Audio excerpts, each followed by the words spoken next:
आज भगवान बिरसा मुंडा की जयंती है। इसे नरेंद्र मोदी की सरकार ने जनजातीय गौरव दिवस घोषित किया है। इस मौके पर बिहार की जमुई में बड़ा कार्यक्रम आयोजित किया गया। प्रधानमंत्री नरेंद्र मोदी भी जनजातीय गौरव दिवस समारोह में शामिल हुए। आदिवासियों के वेलफेयर के लिए करीब 6,000 करोड़ के प्रोजेक्ट्स का शिलान्यास और उद्घाटन किया। मोदी ने कहा कि आदिकाल से आदिवासी समाज ने भारत को रास्ता दिखाया है। आजादी के आंदोलन में आदिवासियों ने बलिदान दिए, लेकिन आजादी के बाद स्वार्थ की राजनीति की वजह से इतिहास से आदिवासियों के योगदान को मिटा दिया गया। आदिवासी समाज वो है जिसने राजकुमार राम को भगवान राम बनाया। आदिवासी समाज वो है जिसने भारत की संस्कृति और आजादी की रक्षा के लिए सैकड़ों वर्षों की लड़ाई को नेतृत्व दिया। लेकिन आजादी के बाद के दशकों में आदिवासी इतिहास के इस अनमोल योगदान को मिटाने की कोशिशें की गई। इसके पीछे भी स्वार्थ भरी राजनीति थी। राजनीति ये कि भारत की आजादी के लिए सिर्फ एक ही दल को श्रेय दिया जाए, लेकिन अगर एक ही दल, एक ही परिवार ने आजादी दिलाई तो भगवान बिरसा मुंडा का उल गुलान आंदोलन क्यों हुआ था? संथाल क्रांति क्या थी? आदिवासी समाज के योगदान को इतिहास में वो स्थान नहीं दिया गया जिसका मेरा आदिवासी समाज हकदार था। साथियों, जिनको किसी ने नहीं पूछा, मोदी उनको पूजता है। मोदी की बात राहुल गांधी को बुरी लगी।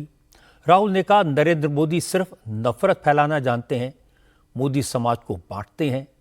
आज राहुल गांधी ने झारखंड के गोड्डा और बोकारो की रैलियों में कहा कि कांग्रेस लोगों को जोड़ती है और बीजेपी समाज में नफरत का जहर घोलती है। आरएसएस और बीजेपी संविधान को खत्म करना चाहती हैं, इसलिए जाति के नाम पर, मजहब के नाम पर, वर्गों के नाम पर लोगों को आपस में लड़ाने की कोशिश कर रही है, लेकिन कांग्रेस ऐसा नहीं होने देगी। नरेंद्र मोदी जी, अगर आप इस किताब को खोल देते और इसको पढ़ लेते तो जो आप करते हो, जो नफरत फैलाते हो, एक धर्म को दूसरे धर्म से लड़ाते हो, अरबपतियों का लाखों करोड़ रुपए कर्जा माफ करते हो, देश में नफरत, हिंसा फैलाते हो, वो आप नहीं करते। आप हिंसा, नफरत इसीलिए फैलाते हो क्योंकि आप संविधान के नहीं हो।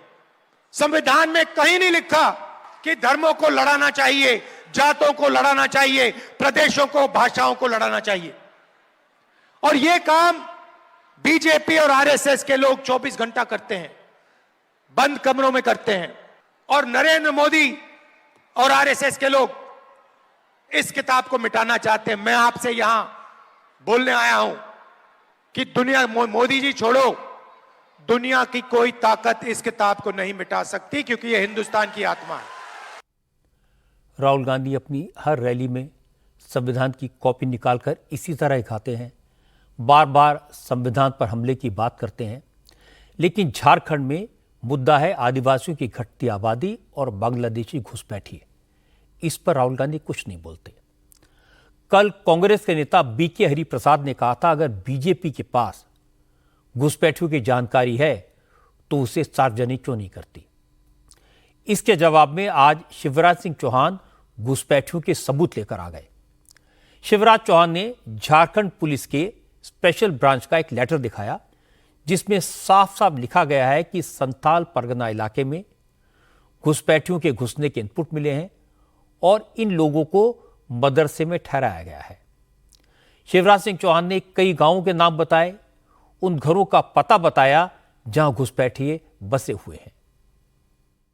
जब हम लोग घुसपैठ की बात और घुसपैठियों की बात करते हैं तो कांग्रेस, जेएमएम ये कहता है कि भाजपा वैसे घुसपैठियों की बात कर रही है। घुसपैठिए हैं।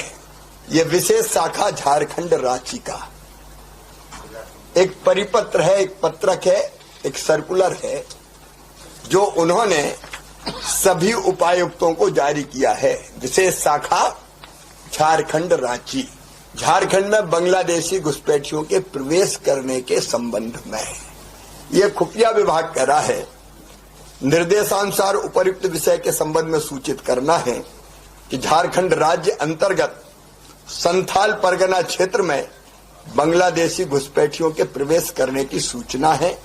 प्राप्त सूचना अनुसार इन बांग्लादेशी घुसपैठियों को पहले संथाल परगना क्षेत्र के विभिन्न मदरसों में ठहराया जाता है।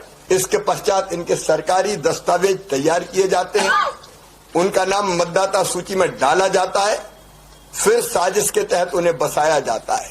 लेकिन खुफिया विभाग के इस पत्र पर राज्य सरकार ने कोई कार्रवाई नहीं की। पाकुड़ के जिकरहट्टी स्थित संथाली टोला और मालपहाड़िया गांव में आज अनुसूचित जनजाति का कोई सदस्य नहीं बचा है। जिकरहट्टी, मालपहाड़िया, तलवाडांगा, किताझोर, दर्जनों ऐसे गांव जहां आदिवासी अल्पसंख्यक रह गए हैं, उनकी जमीन, उनके मकानों पर, उनके खेतों पर घुसपैठियों ने कब्जा किया है। परगना की वीरभूमि भोगनाडीह में कई नए पक्के मकान मिलेंगे जिन पर जेएमएम का झंडा लहरा रहा है। इनमें से अधिकतर मकान बांग्लादेशी घुसपैठियों के हैं। अब तक जब भी बीजेपी के नेता झारखंड में घुसपैठियों की बात करते थे तो कांग्रेस सबूत मांगती थी, जेएमएम सबूत मांगती थी। आज शिवराज सिंह चौहान पूरी तैयारी के साथ आए। सबसे पहले तो उन्होंने झारखंड में कांग्रेस के प्रभारी गुलाम अहमद मीर के उस बयान का हवाला दिया जिसमें वो घुसपैठियों को 450 रुपए में सिलेंडर देने का वादा कर रहे हैं। शिवराज ने कहा अगर झारखंड में घुसपैठिए नहीं है तो सिलेंडर किसे देंगे। शिवराज सिंह चौहान ने झारखंड सरकार के इंटेलिजेंस डिपार्टमेंट की चिट्ठी भी दिखाई जिसमें कहा गया कि झारखंड में घुसपैठिए आ रहे हैं और मदरसों में पनाह ले रहे हैं। इसके बाद शिवराज सिंह चौहान ने उन बेटियों के नाम गिनाए जिसमें बांग्लादेशी घुसपैठियों ने शादी की और बाद में उनकी निर्मम हत्या कर दी गई। अब कांग्रेस और जेएमएम को इसका जवाब देना पड़ेगा।